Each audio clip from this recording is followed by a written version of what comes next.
কল্যাণী থানার বুদ্ধ পার্ক ব্যারাকপুর কল্যাণী এক্সপ্রেসওয়ের ধারে দীর্ঘদিন ধরে পরিত্যক্ত অবস্থায় একটি কন্টেনার থেকে মেশিন দিয়ে কাটিং করে গাড়িতে চুরি করে নিয়ে যাওয়ার সময় স্থানীয় যুবকরা তাকে ধরে ফেলে। এরপরেই ঘটনার খবর পেয়ে কল্যাণী থানার পুলিশ আসে এবং ওই গাড়িটি আটক করে চালককে আটক করে নিয়ে যায়।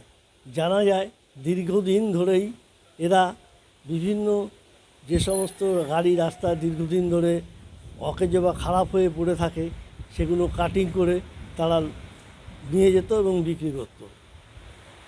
এলাকার মানুষ চাইছে এই ধরনের যারা কাজ করে তাদের শাস্তি হোক।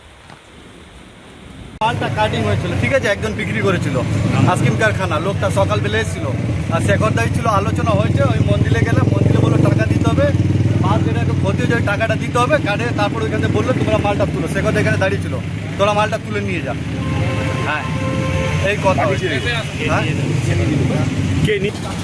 ঘটনা ঘটেছে, একটা কন্টেনার ছিল, বহুদিন ধরে যাবৎ রয়েছে এই কন্টেনারটা।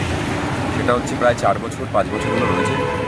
এই মালিক প্রায় 8 বছর ধরুন। তো এই মালিককে আমরা জানি না, এবং আজ এর আগেও একবার এই মেশিন কাটা হচ্ছিল, সেই মেশিনে আগুন ধরে। এখানে একটা বাস ছিল, বাসটাতেও আগুন ধরে।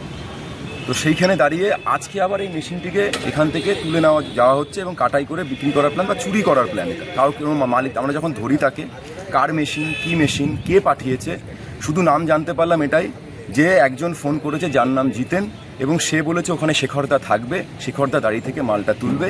এই নাম জানতে পারি প্রথমে। তারপরে নাম জানতে পারি মালিক অশোক বলে একজন কেউ আছে, তাকে বলা হয়েছে এখানে আসতে, এখনও পর্যন্ত আসেনি। এবং এর পুরো সিনারিও আমরা এখনও বুঝতে পারছি না, মালটা কার, এটা চুরি করে কোথায় নিয়ে যাবে, কী করবে।